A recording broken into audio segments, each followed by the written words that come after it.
वास्तव बातमी। मराठा आंदोलक मनोज जरांगे पाटील मागच्या काही दिवसांपासून दौरा करत आहेत। या दौऱ्यादरम्यान स्थानिकांशी संवाद साधत ते आरक्षणाबाबत चर्चा करत आहेत। आज मनोज जरांगे पाटील परभणीत आहेत। यावेळी त्यांनी मुख्यमंत्री एकनाथ शिंदे यांच्यावर टीका केली। मुख्यमंत्री एकनाथ शिंदे आणि उपमुख्यमंत्री देवेंद्र फडणवीस यांच्याशी माझे काही वैर नाही, सगळे सोयरेसह बाकी मागण्या मान्य करा, त्याची अंमलबजावणी करा, असं मनोज जरांगे पाटील म्हणाले।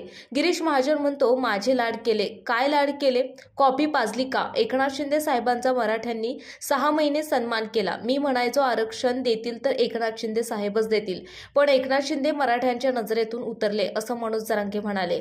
मराठ्यांच्या जीवावर मोठे झाले। 20 वर्षांपूर्वी त्यांच्याकडे मोटरसायकल नव्हती। तुम्ही राजकारण करा, पण आधी आरक्षण द्या। देवेंद्र फडणवीस किती दिवस दडपशाही करतात ते बघू। आता 5 ते 6 कोटी मराठ्यांनी एकत्र यायचे। जगातील सर्वात मोठी सभा असणार आहे। 10 टीम सध्या सभेसाठी जागा शोधत आहेत। या सभेला परभणीच्या मराठा समाजाने झाडून पुसून एकत्र यायचं आहे। उद्यापासून समजणे कामाला लागायचे।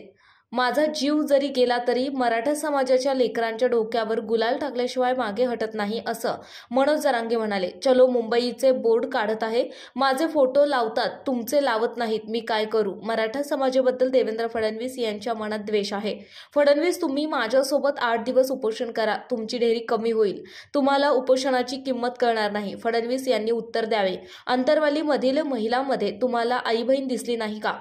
गृहमंत्री म्हणून वागता, आता तुम्हाला आरक्षण घेतल्याशिवाय सोडत नाही, असं मनोज जरांगे परभणीत म्हणाले। महाराष्ट्रासह सोलापूर जिल्हा आणि माळशिरस तालुक्यातील महत्त्वाच्या आणि ताज्या बातम्या पाहण्यासाठी भूमिपुत्र न्यूज चॅनलला यूट्यूबवर सबस्क्राईब करा आणि बेल आयकॉन प्रेस करा।